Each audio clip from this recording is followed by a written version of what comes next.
Hello friends, this is Sharanya. Welcome to CTET Telugu channel. So ఈరోజు వచ్చేసి మన చైల్డ్ డెవలప్మెంట్ అండ్ పెడగాజీలో నెక్స్ట్ ప్రాక్టీస్ సెషన్ అనేది స్టార్ట్ చేద్దాం. సో మీరు కనుక మన ఛానల్కి రావడం ఫస్ట్ టైం అట్లయితే ఖచ్చితంగా ఛానల్ సబ్స్క్రైబ్ చేసుకోండి, వీడియో ఎండ్ వరకు చూడండి అండ్ వీడియో కనుక మీకు నచ్చినట్లయితే ఖచ్చితంగా లైక్ చేయండి. And let's get started. So ఈరోజు మన ఫస్ట్ క్వశ్చన్ వచ్చేసి inclusive education is based on the principle of. Inclusive education అనేది ఏ ప్రిన్సిపల్ పైన బేస్ అయి ఉంది అని అడిగాడు. సోషల్ ఈక్విలిబ్రియమా, ఈక్విటీ అండ్ ఈక్వల్ ఆపర్చునిటీసా, సోషల్ ఎగ్జిస్టెన్స్ అండ్ గ్లోబలైజేషనా, వరల్డ్ బ్రదర్హుడా. ఇంక్లూజివ్ ఎడ్యుకేషన్ గురించి మాట్లాడుకుంటే ఇంక్లూజివ్ ఎడ్యుకేషన్ అనేది అసలు ఏంటిది? ఎవరైతే స్పెషల్ నీడ్స్ ఉన్న పిల్లలు ఉంటారో వాళ్ళని నార్మల్ స్కూల్స్లో ఇంక్లూడ్ చేసి అందరికీ ఈక్వల్ టైప్ ఆఫ్ ఎడ్యుకేషన్ అందించడమే మన ఇంక్లూజివ్ ఎడ్యుకేషన్ కాన్సెప్ట్. ఇది ఎందుకు తీసుకొచ్చారు? ఎవరైతే స్పెషల్ నీడ్స్ ఉన్న పిల్లలు ఉంటారో వాళ్ళ కోసం ఇలా సపరేట్గా స్కూల్ పెట్టడం, స్పెషల్ నీడ్స్ స్కూల్ అని చెప్పడం, విజువల్లీ ఇంపేర్డ్ వాళ్ళ కోసం ఈ స్కూల్, ఇలా సపరేట్ స్కూల్స్ పెట్టడం వల్ల వాళ్ళు అరే మేము అందరిలాగా కాదు, మేము అందరికన్నా తక్కువ, లేదంటే మేము సపరేట్, మేము లెఫ్ట్ అవుట్ అన్న ఫీలింగ్ రాకుండా ఉండడం కోసం తీసుకొచ్చిందే మన ఇంక్లూజివ్ ఎడ్యుకేషన్. అందరినీ ఒకటే దగ్గర ఇంక్లూడ్ చేసి అందించే ఎడ్యుకేషనే ఇంక్లూజివ్ ఎడ్యుకేషన్. సో ఇక్కడ దీన్ని బట్టి మీకు ఈజీగా అర్థమైపోయింది కదా, ఈ ఇంక్లూజివ్ ఎడ్యుకేషన్ యొక్క ప్రిన్సిపల్ ఏంటి? Equity and equal opportunities. అందరి పిల్లలకి ఈక్వల్ ఆపర్చునిటీస్ అందించడం అండ్ ఈక్విటీ అనేది అందించడం. ఇక్కడ ఈ క్వశ్చన్లో మీకు ఈక్విటీకి ఈక్వాలిటీకి డిఫరెన్స్ తెలుసుకోవాల్సిన అవసరం లేదు. బట్ ఇఫ్ ఇన్ కేస్ మన సీటెట్ ఎగ్జామ్లో ఈక్విటీ ఈక్వాలిటీ పైన ఏమైనా క్వశ్చన్స్ వచ్చినా దానికోసం చెప్తున్నాను. ఈక్విటీకి ఈక్వాలిటీకి ఒక చిన్న డిఫరెన్స్ ఉంది. ఈక్విటీ అంటే న్యాయం, ఈక్వాలిటీ అంటే సమన్యాయం. ఈక్వాలిటీ అంటే అందరినీ ఒకేలాగా చూడడం, ఈక్విటీ అంటే న్యాయం చేయడం, ఎవరికి ఏది అవసరమో అది ఇవ్వడం. ఇక్కడ ఈక్వాలిటీ గురించి మాట్లాడుకుంటే ఒక చిన్న ఎగ్జాంపుల్ చెప్తే, మీరు ఇది ఆల్రెడీ నెట్లో కానీ ఎక్కడైనా చూసుంటారు. ఫర్ సపోజ్ ఒక ముగ్గురు పిల్లలు గ్రౌండ్ బయట నుంచొని గ్రౌండ్ లోపల జరుగుతున్న మ్యాచ్ చూస్తున్నారు అనుకోండి. ఒకళ్ళు కొంచెం హైట్ తక్కువగా ఉన్నారు, సో వీళ్ళకి అసలు గ్రౌండ్ లోపల ఏం జరుగుతుందో అసలుకే కనిపించట్లేదు, వాల్ ఇక్కడి వరకు ఉంది. ఇంకొక చైల్డ్ కొంచెం హైట్ ఉన్నాడు, సో ఎగ్జాక్ట్ వాల్ వరకు వస్తున్నాడు, కనిపిస్తుంది. ఇంకొక పర్సన్ ఏమో చాలా టాల్ ఉన్నారు, సో అతనికి ఈ బాక్స్ ఆర్ స్టూల్ వేయకపోయినా సరే లోపల ఉన్న మ్యాచ్ కనిపిస్తుంది. బట్ స్టిల్ ఈక్వాలిటీ, అందరికీ సమన్యాయం, లైక్ అందరిని ఈక్వల్గా చూడాలి కాబట్టి అందరికి ఒక్కొక్క బాక్స్ ఇచ్చారు. ఇది ఈక్వాలిటీ. ఈక్విటీ అంటే ఏంటిది? ఎవరికైతే అవసరమో, ఇప్పుడు టాల్ ఉన్న పర్సన్కి మనం ఈ బాక్స్ ఇవ్వాల్సిన అవసరం లేదు, బాక్స్ లేకపోయినా గ్రౌండ్ లోపల ఏం జరుగుతుందో అతనికి కనిపిస్తుంది. నెక్స్ట్ ఈ నార్మల్ హైట్ ఉన్న పర్సన్కి ఒక బాక్స్ ఇస్తే అతనికి ఆల్రెడీ కనిపిస్తుంది కాబట్టి ఒక బాక్స్ ఇవ్వడం. ఈ చిన్నగా ఉన్న పర్సన్కి 2 బాక్సెస్ వేస్తే కానీ గ్రౌండ్ లోపల ఏం జరుగుతుందో కనిపించదు కాబట్టి అతనికి 2 బాక్సెస్ ఇవ్వడం. ఇది ఈక్విటీ, ఇది న్యాయం. ఈక్వాలిటీ అంటే సమన్యాయం. ఈ చిన్న డిఫరెన్స్ తెలుసుకోండి, ఫ్యూచర్లో ఏదైనా క్వశ్చన్స్ వచ్చినా ఈజీగా సాల్వ్ చేయగలుగుతారు. సో ఇక్కడ ఆన్సర్ వచ్చేసి equity and equality. Next, right of persons with disability act has been enacted in the year. మీరు మన చైల్డ్ డెవలప్మెంట్ అండ్ పెడగాజీలో ఎన్నైతే యాక్ట్స్ ఉన్నాయో, రైట్ టు ఎడ్యుకేషన్ అయి ఉండొచ్చు, right to person with disabilities అయి ఉండొచ్చు, ఇలా ఏవైతే యాక్ట్స్ ఉన్నాయో ఆ యాక్ట్స్ అన్నీ కూడా ఏ ఇయర్లో వచ్చాయి, దాని మెయిన్ కాన్సెప్ట్ ఏంటి, ఈ విషయం బాగా గుర్తుంచుకోండి. So right of persons with disability act ఏ ఇయర్లో వచ్చిందని అడిగాడు. 1992, 1995, 1999, 2016. Very simple, 2016.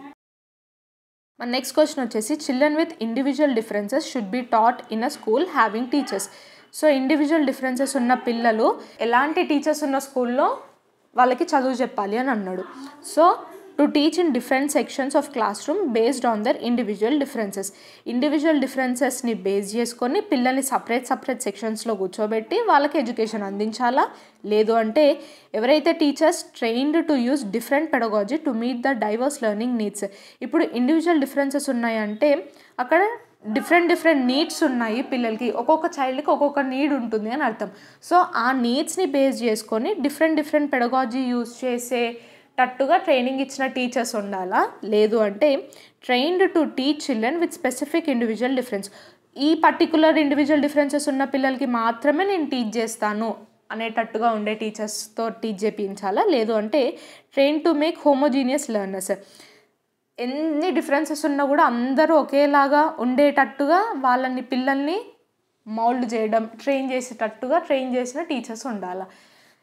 ఇండివిజువల్ డిఫరెన్సెస్ అందరినీ ఒకేలాగా హోమోజీనియస్ లెర్నర్స్గా మార్చడం అనేది జరగకూడదు. ఆ ఇండివిజువల్ డిఫరెన్సెస్ని మనం అర్థం చేసుకొని దాన్ని బేస్ చేసుకొని మనం మెథడాలజీ కానీ, పెడగాలజీ కానీ, మెథడ్స్, టెక్నిక్స్, ఈ టీచింగ్ లెర్నింగ్ స్టైల్స్ అనేవి చేంజ్ చేసుకుంటూ ఉండాలి. సో ఇండివిజువల్ డిఫరెన్సెస్ ఉన్న పిల్లలకి ఎలాంటి టీచర్స్ ఉన్న స్కూల్లో చదువు చెప్పాలి? ద teachers who are trained to use different pedagogy to meet the diverse learning needs. ఈ ఇండివిజువల్ డిఫరెన్సెస్ కానీ నీడ్స్ ఏవైతే ఉన్నాయో దాన్ని అర్థం చేసుకొని డిఫరెంట్ పెడగాజీ యూజ్ చేసేటట్టుగా ట్రైన్ చేసిన టీచర్స్ ఉండాలి. So option B is the correct answer. Next, the right of children to free and compulsory education act 2009 ensures the right of children with disability to free education. ఇక్కడ question కొంచెం ట్రిక్కీగా అడిగాడు, అర్థం చేసుకోండి. ఇప్పుడు మనకి ఒక యాక్ట్ ఉంది, ఏంటది? Right to free and compulsory education అనే యాక్ట్ ఉంది. ఆ యాక్ట్ ఏం చెప్తుంది? 6 నుంచి 14 ఇయర్స్ పిల్లలందరికీ కూడా మనం ఫ్రీ అండ్ కంపల్సరీ ఎడ్యుకేషన్ అందించాలి అని చెప్తుంది. ఇక్కడ క్వశ్చన్లో మిమ్మల్ని కొంచెం కన్ఫ్యూజ్ చేయడానికి ఏమని అడిగాడు? ఎవరైతే చిల్డ్రన్ విత్ డిసబిలిటీస్ ఉంటాయో వాళ్ళకి ఏ ఇయర్స్ నుంచి ఏ ఇయర్స్ వరకు ఫ్రీ ఎడ్యుకేషన్ అందించాలి అని అడిగాడు. మన ఆర్టీఏ యాక్ట్ ఏం చెప్తుంది? Right to free education act ఏం చెప్తుంది? ప్రతి పిల్లలకి చైల్డ్ 6 ఇయర్స్ నుంచి 14 ఇయర్స్ వరకు ఉంటే చాలు, అతను ఎలాంటి స్పెషల్ నీడ్స్ ఉన్నా సరే ఎవరైనా సరే వాళ్ళందరికీ కూడా ఫ్రీ అండ్ కంపల్సరీ ఎడ్యుకేషన్ అందించాలి. ఇక్కడ మిమ్మల్ని కన్ఫ్యూజ్ చేయడానికి చిల్డ్రన్ విత్ డిసబిలిటీస్ అని అన్నాడు. అలా మీరు కన్ఫ్యూజ్ అవ్వకుండా కరెక్ట్గా క్వశ్చన్ చదివి కరెక్ట్గా ఆన్సర్ అనేది పెట్టాలి. సో ఇక్కడ ఆన్సర్ ఏంటి? Option C, 6 to 14 years. మన నెక్స్ట్ క్వశ్చన్ వచ్చేసి providing TLMs in accessible formats the diverse learners implies. So ఇప్పుడు యాక్సెసిబుల్ ఫార్మాట్స్లో మనం టీచింగ్ లెర్నింగ్ మెటీరియల్స్ కనుక యూజ్ చేస్తున్నామంటే అది మనం ఏం ఇంప్లై చేస్తుంది అని అన్నాడు, ఏం చూపిస్తుంది అని అన్నాడు. యూనివర్సల్ ఇంక్లూజివ్ ఎడ్యుకేషన్ ఎథికల్ కన్సిడరేటా, యూనివర్సల్ కోడ్ ఆఫ్ టీచింగ్ ప్రాక్టీసెసా, యూనివర్సల్ హ్యుమానిస్టిక్ అప్రోచ్ ఆఫ్ టీచింగా, యూనివర్సల్ డిజైన్ ఆఫ్ లెర్నింగా. ఇక్కడ యాక్సెసిబుల్ ఫార్మాట్స్లో టీఎల్ఎమ్స్ని అందించడం అంటే ఇప్పుడు కొంతమంది పిల్లలకి మన క్లాస్ రూమ్లో లో విజన్ ఉంటుంది, సరిగ్గా కనిపించదు, లైక్ ఐసైట్ ఉండే పిల్లలు ఉంటారు, లేదు అంటే బ్లైండ్ పిల్లలు ఉంటారు. సో అలాంటి వాళ్ళ కోసం మనం ఏం చేస్తాము? ఐదర్ బ్రెయిల్ స్క్రిప్ట్ని యూజ్ చేస్తూ ఉంటాము, లేదు అంటే మన టీఎల్ఎంని ఎలా ప్రింట్ చేస్తామంటే పెద్ద పెద్ద అక్షరాలతోటి లార్జ్ సైజులో ఆల్ఫాబెట్స్ని ప్రింట్ చేయించడము, ఇలాంటి టీఎల్ఎమ్స్ అనేవి మనం యూజ్ చేస్తూ ఉంటాం కదా. మన పిల్లలకి ఏదైతే, మన స్టూడెంట్స్కి ఏవైతే నీడ్స్ ఉన్నాయో దాన్ని బట్టి మనం టీఎల్ఎమ్స్ని తయారు చేస్తాం. ఇక్కడ మన స్టూడెంట్స్కి ఉన్న నీడ్ ఏంటి? వాళ్ళకి లో విజన్ కానీ ఎవరైతే చదవలేకపోతారో వాళ్ళ కోసం మనం బ్రెయిల్ స్క్రిప్ట్ యూజ్ చేయడం కానివ్వండి, లార్జ్ సైజులో మనం మన ప్రింట్ని ప్రింట్ చేయించడం కానివ్వండి, టెక్స్ట్ని ప్రింట్ చేయించడం కానివ్వండి, ఇలాంటివి చేస్తుంటాం. ఇది యాక్సెసిబుల్ ఫార్మాట్లో టీఎల్ఎమ్స్ని అందించడం అని అర్థం. సో ఇది మనం చేస్తున్నట్లయితే దాన్ని ఏం ఇంప్లై చేస్తుంది అని అడిగాడు. ఇక్కడ ఇంక్లూజివ్ ఎడ్యుకేషన్ ఎథికల్ కన్సిడరేట్ కానీ ఆ ఎథిక్స్ని ఫాలో అవ్వడం కానీ, లేదంటే ఇట్లా చేస్తున్నాము అంటే అది కోడ్ ఆఫ్ టీచింగ్ ప్రాక్టీస్కి అదొక కోడ్ లాగా, యూనివర్సల్ కోడ్ లాగా అది కానీ, లేదు అంటే హ్యుమానిస్టిక్ అప్రోచ్ ఆఫ్ టీచింగ్, ఇది కాదు. ఇక్కడ ఏం చూపిస్తుంది? Universal design of learning. పిల్లలు ఎలా నేర్చుకుంటారో దాన్ని బట్టి మనం మౌల్డ్ అవుతూ ఉంటాము. టీచర్స్ టీఎల్ఎమ్స్ని చేంజ్ చేయడం, డిజైన్ చేయడం, ఇలాంటివి చేస్తూ ఉంటాం. సో ఇక్కడ మనం యాక్సెసిబుల్ ఫార్మాట్స్లో టీఎల్ఎమ్స్ని మనం ప్రొవైడ్ చేస్తున్నాము అంటే అక్కడ యూనివర్సల్ డిజైన్ ఆఫ్ లెర్నింగ్ అనేది మనం చూపిస్తున్నామని అర్థం. Very simple. Option D is correct answer. ఈరోజు క్వశ్చన్స్ కొంచెం ట్రిక్కీగా ఉన్నాయి. ఇది వచ్చేసి 2018 పేపర్ 2 క్వశ్చన్ అనుకుంటా. అండ్ ఇంకొక చాలామంది అడుగుతున్న క్వశ్చన్ ఏంటి అంటే, నేను ఏవైతే సిడిపి ప్రాక్టీస్ సెషన్స్ పెడుతున్నానో అది పేపర్ 1 వాళ్ళకి, పేపర్ 2 వాళ్ళకి సేమ్, అంటే ఇద్దరు కూడా ఈ ప్రాక్టీస్ సెషన్స్ అనేవి చూడొచ్చు. ఇది ఓన్లీ పేపర్ 1 వాళ్ళకి లేదంటే ఓన్లీ పేపర్ 2 వాళ్ళకి అని కాదు. ఈ పాయింట్ గుర్తుంచుకోండి. బికాస్ పేపర్ 1కి పేపర్ 2కి సిడిపి సిలబస్ మొత్తం సేమ్ ఉంటుంది, ఆ క్వశ్చన్స్ అడిగే డిఫికల్టీ లెవెల్ కూడా సేమ్ ఉంటుంది. ఆ పాయింట్ గుర్తుంచుకోండి. సో ఇక్కడ మన నెక్స్ట్ క్వశ్చన్ వచ్చేసి dash involves self awareness, control of cognitive abilities like planning, reviewing, revising etcetera అని అడిగాడు. సో మన సెల్ఫ్ అవేర్నెస్ ఉండి మన కాగ్నిటివ్ అబిలిటీస్ పైన కంట్రోల్ కనుక ఉన్నట్లయితే దాన్ని మనం ఏమంటాము అని అడిగాడు. సెంట్రేషన్, మెటాకాగ్నిషన్, కాగ్నిషన్, అకామిడేషన్. చాలామంది ఇక్కడ మిస్టేక్ అయ్యి కాగ్నిషన్ అని పెట్టేస్తూ ఉంటారు. ఇన్ జనరల్గా కాగ్నిటివ్ స్కిల్స్ అంటే ఏంటి, మన మైండ్లో ఏవైతే స్కిల్స్ ఉంటాయో, ఏవైతే అబిలిటీస్ ఉంటాయో అవన్నీ కూడా మన కాగ్నిటివ్ స్కిల్స్ కిందకు వస్తాయి. రీజనింగ్ స్కిల్స్ అయి ఉండొచ్చు, థింకింగ్ స్కిల్స్ అయి ఉండొచ్చు, ప్రాబ్లమ్ సాల్వింగ్ థింగ్స్ అయి ఉండొచ్చు. ఇవన్నీ కూడా ఏంటిది, కాగ్నిటివ్ స్కిల్స్ కిందకు వస్తాయి. మన మైండ్లో ఏవైతే జరుగుతాయో అదంతా కూడా కాగ్నిటివ్ స్కిల్స్. ఇక్కడ ఏమన్నాడు, dash that involves self awareness and control of cognitive abilities. ఈ కాగ్నిటివ్ అబిలిటీస్ని కంట్రోల్ చేసే ఈ అబిలిటీ మన దగ్గర ఉందంటే దాన్ని ఏమంటాము, వెరీ సింపుల్, మెటాకాగ్నిషన్. ఎప్పుడైనా సరే గుర్తుంచుకోండి, మెటా అంటే బియాండ్ అని అర్థం. సో ఇక్కడ కూడా ఏంటి, ఈ కాగ్నిటివ్ స్కిల్స్ని కంట్రోల్ చేస్తుంది. సో మెటాకాగ్నిషన్ కిందకి వస్తుంది, కాగ్నిషన్ కిందకి రాదు. ఈ పాయింట్ గుర్తుంచుకోండి. Option B is the correct answer. Next, when children think to interpret the received information according to their experiences is called. Already నాకు ఎక్స్పీరియన్సెస్ ఉన్నాయి. ఆ ఎక్స్పీరియన్సెస్ని బేస్ చేసుకొని ఏదైతే ఇన్ఫర్మేషన్ నేను రిసీవ్ చేసుకున్నానో దాన్ని అర్థం చేసుకోవడం కానివ్వండి, దానిపైన టాస్క్ పర్ఫామ్ చేయడం కానీ చేస్తున్నాను. సో దాన్ని ఏమంటాము, రిఫ్లెక్టివ్ థింకింగా, క్రియేటివ్ థింకింగా, యాబ్స్ట్రాక్ట్ థింకింగా, కాంక్రీట్ థింకింగా. రిఫ్లెక్టివ్ థింకింగ్ అంటే ఇన్ జనరల్గా ఇది మనకి అడాల్సెంట్ స్టేజ్ తర్వాత వస్తుంది. రిఫ్లెక్టివ్ థింకింగ్ ఏంటిది అంటే, ఏదైనా ప్రాబ్లం మనకు వచ్చింది అంటే దాన్ని మనం అర్థం చేసుకొని దానికి అకార్డింగ్గా మనం సొల్యూషన్ అనేది అందిస్తాం. ఒక సిచ్యువేషన్ని కానీ, ఒక ఎక్స్పెరిమెంట్ని కానీ, ఒక యాక్టివిటీని కానీ మనం అర్థం చేసుకొని దానికి సొల్యూషన్ అందిస్తాం. అది రిఫ్లెక్టివ్ థింకింగ్. క్రియేటివ్ థింకింగ్ అంటే ఏదైనా సరే కొత్తగా చేస్తాం. ఓకే, యాబ్స్ట్రాక్ట్ థింకింగ్ అంటే మన మైండ్లో ఆలోచించడం. ఇప్పుడు కాంక్రీట్ అంటే ఏదైతే నేను టచ్ చేయగలుగుతానో, చూడగలుగుతానో అది కాంక్రీట్. యాబ్స్ట్రాక్ట్ అంటే ఏదైతే నేను టచ్ చేయలేనో, చూడలేనో, ఏదైతే నా మైండ్లో జరుగుతాయో అది యాబ్స్ట్రాక్ట్ థింకింగ్.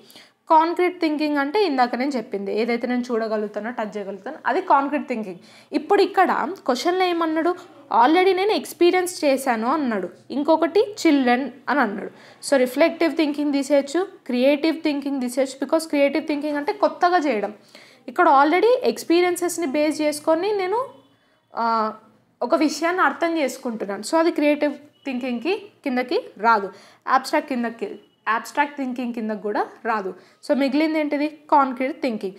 సో ఇక్కడ ఆల్రెడీ ఏదైతే నేను ఎక్స్పీరియన్స్ చేశానో ఆ ఎక్స్పీరియన్సెస్ని బేస్ చేసుకొని నాకు ఇచ్చిన ఇన్ఫర్మేషన్ని నేను అర్థం చేసుకుంటున్నాను. సో దీన్ని ఏమంటాము, కాంక్రీట్ థింకింగ్ అంటాం. Very simple. Next, teaching learner at wearing levels of difficulty based on the ability of individual learner is known as. ఇప్పుడు ఒక క్లాస్లో ఒక 10-20 స్టూడెంట్స్ ఉన్నారు అనుకుందాం. ఆ 10-20 స్టూడెంట్స్లో ఇక్కడ ఏం జరుగుతుంది అంటే, కొంతమంది చాలా ఫాస్ట్గా నేర్చుకుంటారు, కొంతమంది స్లోగా నేర్చుకుంటారు, ఇంకా కొంతమంది మీరు ఎక్స్పెరిమెంట్స్ చేయించి ఇలా డిఫరెంట్ ఇండివిజువల్ డిఫరెన్సెస్ ఉంటాయి. ఓకే, ఆ ఇండివిజువల్ డిఫరెన్సెస్ని బేస్ చేసుకొని మీరు వాళ్ళ డిఫికల్టీ లెవెల్స్ని బేస్ చేసుకొని డిఫరెంట్ టైప్ ఆఫ్ టీచింగ్ అనేది మీరు అక్కడ యూజ్ చేసినట్లయితే, అంటే ఒక్కొక్కరికి ఒక్కొక్క టైప్ ఆఫ్ టీచింగ్ స్టైల్ కనుక యూజ్ చేసినట్లయితే దాన్ని మనం ఏమంటాం, differentiated instruction, selective instruction, precision teaching, errorless instruction. ఇక్కడ ఎర్రర్లెస్ ఇన్స్ట్రక్షన్ అంటే ఏంటి, ఏవైతే మనం ఎర్రర్స్ లేకుండా చెప్తామో. ప్రెసిషన్ టీచింగ్లో ఏంటి అంటే, ఫర్ సపోజ్ ఈ ప్రెసిషన్ టీచింగ్లో 4 స్టేజెస్ ఉంటాయి ఇన్ జనరల్గా. ఇందులో ప్రెసిషన్ టీచింగ్లో ఏం చేస్తాము అంటే, ఫర్ సపోజ్ నేను ఒక విషయాన్ని పిల్లలకి నేర్పించాలనుకున్నా, నంబర్స్ అనే కాన్సెప్ట్ని నేర్పించాలి అని అనుకున్నా, నంబర్స్ని పిల్లలకి నేర్పించాలి, 1 to 10 నంబర్స్ నేర్పించాలి. ఫస్ట్ స్టేజ్లో వీళ్ళకి నేర్పిస్తా 1 2 3 4 5 6 7 8 9 10 ఈ నంబర్స్ ఉంటాయి. సెకండ్ స్టేజ్లో ఈ స్టేజెస్లో ఏంటి అంటే, పిల్లలకి ఈ నంబర్స్ ఫ్లూయెంట్గా వాళ్ళకి పర్ఫెక్ట్గా వచ్చేంత వరకు నేను వాటిని రిపీట్ చేపిస్తూనే ఉంటా. ఒక 10 times రాయించడం, 10 times వాళ్ళని చదవమని చెప్పడము, ఇలా నీకు ఒక పర్టికులర్ స్కిల్ నువ్వు ఫ్లూయెంట్ అయ్యేంత వరకు, పర్ఫెక్ట్ అయ్యేంత వరకు నేను అది రిపీట్ చేస్తూనే ఉంటా. అది precision teaching. Next, selective instruction అంటే ఒక పర్టికులర్ టాస్క్ని నేను సెలెక్ట్ చేసుకొని ఈ పర్టికులర్ టాస్క్ని మీరు ఎలా పర్ఫామ్ చేయాలి, లేదంటే ఎలా చదవాలి, ఎలా రాయాలి, ఇవి నేర్పిస్తాను. ఇది సెలెక్టివ్ ఇన్స్ట్రక్షన్. ఇక్కడ మనం ఇవన్నీ చేస్తున్నామా? చేయట్లేదు. ఇక్కడ మనం ఏం చేస్తున్నాము, వాళ్ళ ఇండివిజువల్ లెర్నర్స్ యొక్క అబిలిటీని బేస్ చేసుకొని, వాళ్ళ డిఫికల్టీ లెవెల్స్ని బేస్ చేసుకొని డిఫరెంట్ టైప్ ఆఫ్ టీచింగ్ అనేది నేను చేస్తున్నాను. సో దాన్ని ఏమంటాం? Differentiated instruction. ఒక్కొక్కరికి ఒక్కొక్క టైప్ ఆఫ్ ఇన్స్ట్రక్షన్ వాడతా. సింపుల్. ఒకరికి నార్మల్గా చెప్తా, ఒకరికి ఎగ్జాంపుల్స్ యూజ్ చేస్తూ చెప్తా, ఒకరికి ఎక్స్పెరిమెంట్స్ చేపిస్తూ చెప్తా. This is what known as differentiated instruction. Simple. Option A is the correct answer. Next, maintenance is a specific stage of learning which is antecedent to dash stage of learning. So ఇక్కడ learning stages గురించి అడిగాడు. ఇక్కడ learning స్టేజెస్లో మనకి 4 stages ఉంటాయి. ఆ stages ఏంటి అంటే, first one acquisition, second one వచ్చేసి ఫ్లూయెన్సీ, థర్డ్ వన్ వచ్చేసి మెయింటెనెన్స్, లాస్ట్ 4th వన్ వచ్చేసి జనరలైజేషన్. సో ఇవి మనకున్న 4 స్టేజెస్. ఇక్కడ ఒక్కొక్క స్టేజ్లో ఏం జరుగుతుంది అంటే, అక్వైజేషన్లో ఏంటి అంటే ఒక కొత్త స్కిల్ని మనం అక్వైర్ చేస్తాం, నేర్చుకుంటాం. ఫర్ సపోజ్ సైకిల్ తొక్కడం, లేదంటే అడిషన్ ఎలా చేయాలి అన్న ఒక కొత్త స్కిల్ని మనం నేర్చుకున్నాం, అది అక్వైజేషన్. ఫ్లూయెన్సీ అంటే ఏంటి, ఏదైతే స్కిల్ నేర్చుకున్నామో అందులో పర్ఫెక్ట్ అవ్వడం ఫ్లూయెన్సీ. మెయింటెనెన్స్ అంటే ఏంటి, over a period of time నేను దాన్ని యూజ్ చేయడం, అది మెయింటెనెన్స్. జనరలైజేషన్ అంటే ఏంటి, ఈ పర్టికులర్ టాస్క్లో మాత్రమే కాకుండా ఏదైనా కొత్త యాక్టివిటీ వచ్చినా, నాకు కొత్త సిచ్యువేషన్ వచ్చినా, కొత్త మనుషుల దగ్గర నాకు నచ్చినప్పుడు ఓకే ఈ పర్టికులర్ స్కిల్ని ఇక్కడ కూడా వాడచ్చు, ఇలా కూడా వాడచ్చు, ఇది జనరలైజేషన్. ఇవి మనకున్న 4 స్టేజెస్. ఇప్పుడు క్వశ్చన్ ఏం అడిగాడు, మెయింటెనెన్స్ అనేది ఏ స్టేజ్కి ముందు వస్తుంది అని అన్నాడు, which is antecedent to dash stage of learning. Maintenance అనే స్టేజ్ ఏ స్టేజ్ కన్నా ముందు స్టేజ్ అని అడిగాడు. So acquisition, fluency, maintenance, generalisation. So maintenance తర్వాత ఏముంది, generalisation. Very simple. Option D is the correct answer. Next, Zajonc believes that cognition and emotions are. So ఇక్కడ Zajonc అనే పర్సన్ ఇక్కడ ఒక థియరీ ఏమి ఇచ్చాడు అంటే, ఎమోషన్ ఇంకా కాగ్నిషన్ని బేస్ చేసుకొని ఒక థియరీ ఇచ్చాడు. ఇతను ఒక American psychologist, American social psychologist. ఇతను ఇచ్చిన థియరీలో ఏముంటుంది అంటే, కాగ్నిషన్, ఎమోషన్స్ ఈ రెండు కూడా ఇండిపెండెంట్గా ఉంటాయి. అంటే ఒకదానికి ఇంకోటి సంబంధం లేదు అని అర్థం. అంటే ఇప్పుడు మనన్నే అబ్జర్వ్ చేసుకోండి, సమ్ టైమ్స్ మనం ఎమోషనల్ అయిపోతూ ఉంటాం. హ్యాపీనెస్ అయి ఉండొచ్చు, సాడ్నెస్ అయి ఉండొచ్చు, ఒక్కొక్కసారి ఏడుపు వచ్చేస్తుంది. మనం అక్కడ మన థింకింగ్ని వాడుతున్నామా? ప్రతి సిచ్యువేషన్లో ఎప్పుడైతే మనం ఎమోషన్స్ వాడతామో, ఎమోషన్స్ వాడే ప్రతిసారి మనం మన కాగ్నిషన్, మన థింకింగ్ని వాడుతున్నామా? వాడట్లేదు. హ్యాపీనెస్లో ఏదైనా చేసేస్తాం, కోపంలో ఏవేవో చేసేస్తూ ఉంటాం, ఆలోచించకుండా చేసేస్తూ ఉంటాం. ఇది బెస్ట్ ఎగ్జాంపుల్. కోపంలో మనం ఆలోచించకుండా డెసిషన్స్ తీసుకుంటాము. సో కోపంలో ఉన్నప్పుడు ఎప్పుడు కూడా డెసిషన్స్ తీసుకోకండి అని మన పెద్దలు చెప్తూ ఉంటారు. అంటే ఏంటి, మన ఎమోషన్స్ అనేవి ఎప్పుడైతే మనం ఓవర్ ఎమోషనల్ ఉంటామో ఆ టైంలో మనం మన కాగ్నిటివ్ స్కిల్స్ని ఎక్కువగా వాడము అని ఒక థింగ్. అదే మన జజోంగ్ అనే పర్సన్ థియరీ రూపంలో ఇచ్చాడు. కాగ్నిషన్, ఎమోషన్ రెండు ఇండిపెండెంట్, ఒకదానికి ఇంకొకటి. అంటే ఒక్కొక్కసారి వాడుతూ ఉంటాం, బట్ ప్రతిసారి మనం ఎమోషనల్ని ఆర్ ఎల్స్ ఎమోషన్స్ని మనం చూపించే ప్రతిసారి కూడా మనం మన థింకింగ్ని వాడతాము అన్న రూల్ లేదు. సో రెండు కూడా ఇండిపెండెంట్ అని ఈ పర్సన్ చెప్తాడు. సో ఇక్కడ emotions, cognition independent. Option B is correct answer. Next, a teacher is teaching children by demonstration of task to correct the performance of an already learned task. He is using dash method of teaching. ఇప్పుడు already నేను ఒక విషయాన్ని పిల్లలకి నేర్పించేశాను, అయితే అక్కడ కొన్ని mistakes జరిగాయి, పిల్లలు తప్పుగా అర్థం చేసుకున్నారు, వాట్ ఎవర్, అక్కడ ఒక మిస్టేక్ జరిగింది.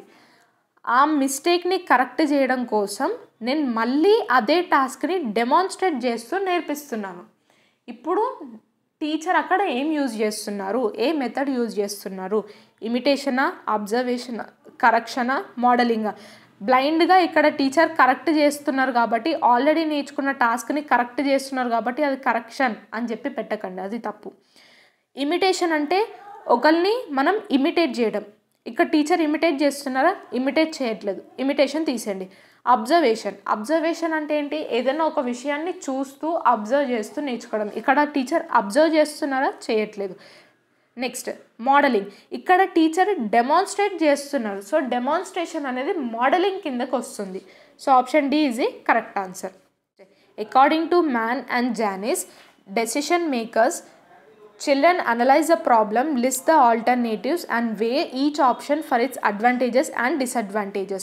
సో ఇక్కడ ఇంకొక థియరీ గురించి అడిగారు. ఆ థియరీ ఏంటిది అంటే, మన ఐర్వింగ్ జానిస్ అండ్ లియాన్ మ్యాన్ అనే పర్సన్ ఒక థియరీ ఇచ్చారు. ఆ థియరీ పేరు ఏంటిది అంటే మోడల్ ఆఫ్ డెసిషన్ మేకింగ్కి సంబంధించి ఒక థియరీ అనేది ఇచ్చారు, మోడల్ ఆఫ్ డెసిషన్ మేకింగ్, ఆ థియరీ పేరు.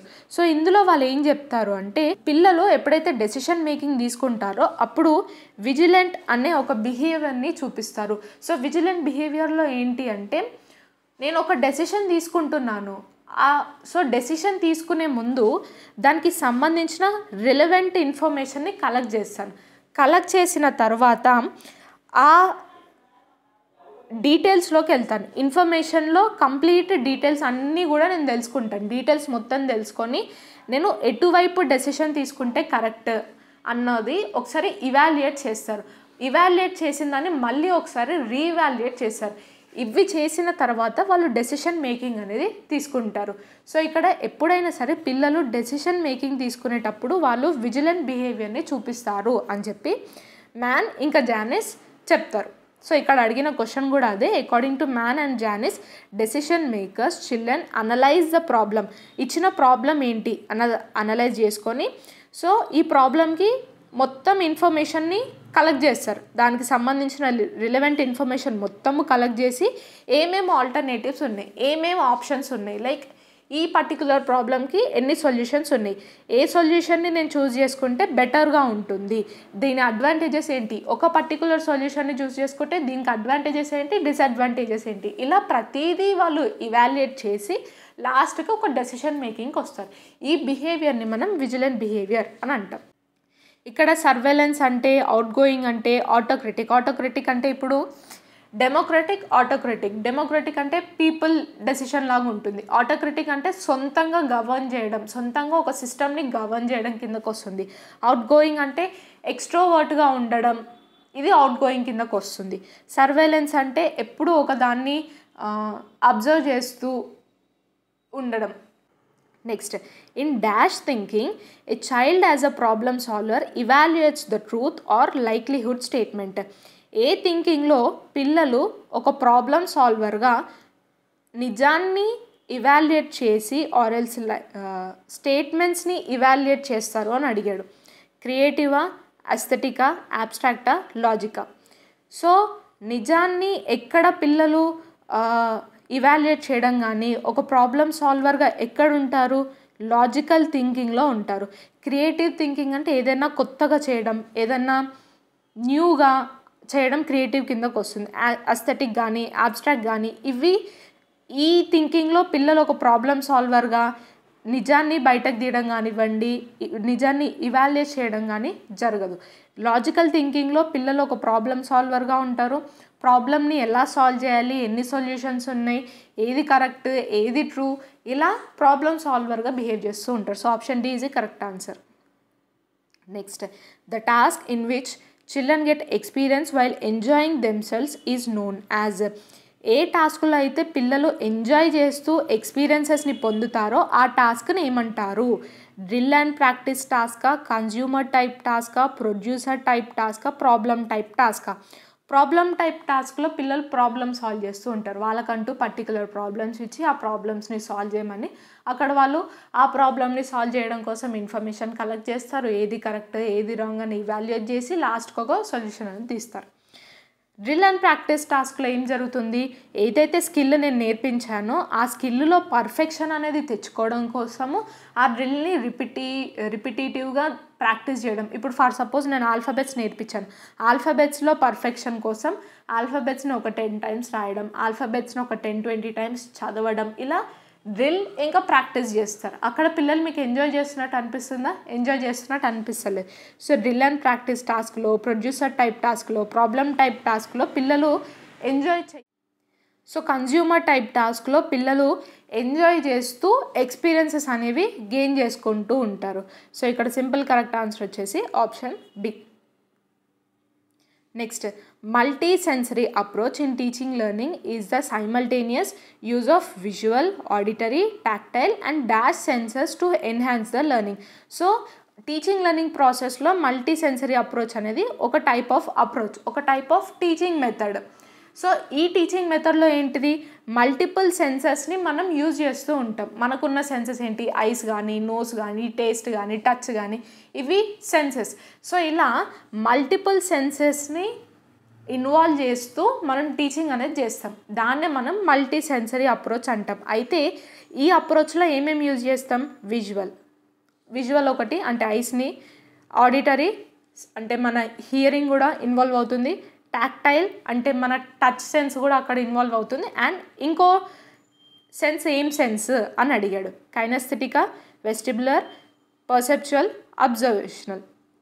ఇక్కడ ఏమేమి ఉంటాయంటే ఒకటి విజువల్, ఆడిటరీ, తర్వాత మన టచ్, ఆ తర్వాత కైనస్థెటిక్ అంటే మన బాడీ పార్ట్స్ యొక్క మూవ్మెంట్స్, మన మోటార్ స్కిల్స్ని మూవ్మెంట్స్, ఇవి ఇక్కడ జరుగుతాయి. సో అంటే దీన్ని కూడా మనం అక్కడ ఇన్వాల్వ్ చేస్తూ ఉంటాం. So kinesthetic.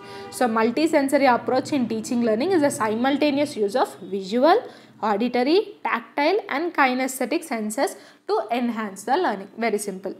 సో ఇవి ఈరోజు 15 క్వశ్చన్స్. ఈరోజు మనం డిస్కస్ చేసుకున్న 15 క్వశ్చన్స్లో మీరు ఎన్ని కరెక్ట్గా గెస్ చేయగలిగారు అన్నది నా కింద కమెంట్ సెక్షన్లో కమెంట్ చేయండి. అండ్ ఇది ఈరోజు వీడియో. ఈ వీడియో కనుక మీకు నచ్చినట్లయితే ఖచ్చితంగా లైక్ చేయండి, షేర్ చేయండి అండ్ సబ్స్క్రైబ్ చేయండి. Thank you so much for watching.